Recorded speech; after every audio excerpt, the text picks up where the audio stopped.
ଜୀବନରେ ସବୁଠାରୁ ଖରାପ ମୁହୂର୍ତ୍ତ ହେଉଛି ଯେତେବେଳେ ଆପଣଙ୍କର ନିଜର ଲୋକ କେହି ଆପଣଙ୍କୁ ଏତେ କଷ୍ଟ ଦିଅନ୍ତି ଯେ ଆପଣଙ୍କ ଆଖି ଲୁହରେ ଭରିଯାଏ। ଆଉ ପୁଣି ସେହି ନିଜର ଲୋକ ଆସି ପଚାରନ୍ତି କ'ଣ ହେଲା, ଆଉ ଆପଣଙ୍କୁ ହସିକି କହିବାକୁ ପଡ଼େ କି କିଛି ନାହିଁ।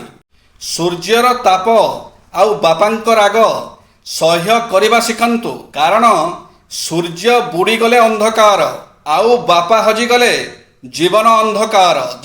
ପରୀକ୍ଷାରେ ଭଲ କରିବାର ଟିପ୍ସ, ପାଠକୁ ଭଲ ଭାବେ ରିଭିଜନ କରନ୍ତୁ, ସିଲାବସ୍ ଅନୁଯାୟୀ ଅଭ୍ୟାସ କରନ୍ତୁ, ବିନା ଚାପରେ ପରୀକ୍ଷା ହଲକୁ ଯାଆନ୍ତୁ, ପ୍ରଶ୍ନପତ୍ର ପାଇବା ପରେ ପ୍ରଶ୍ନଗୁଡ଼ିକୁ ଭଲ ଭାବରେ ପଢ଼ନ୍ତୁ, ସଂକ୍ଷିପ୍ତ ପ୍ରଶ୍ନର ଉତ୍ତର ପ୍ରଥମେ ଲେଖନ୍ତୁ, ପ୍ରଶ୍ନର କ୍ରମିକ ନମ୍ବର ନ ଦେଖି ଯେଉଁ ପ୍ରଶ୍ନ ସହଜ ତାର ଉତ୍ତର ଆଗ ଲେଖନ୍ତୁ, ବେଶୀ ରାତି ପର୍ଯ୍ୟନ୍ତ ନ ପଢ଼ି ସକାଳୁ ଶୀଘ୍ର ଉଠି ରିଭିଜନ କରନ୍ତୁ। ଜୟ ଶ୍ରୀ ଜଗନ୍ନାଥ।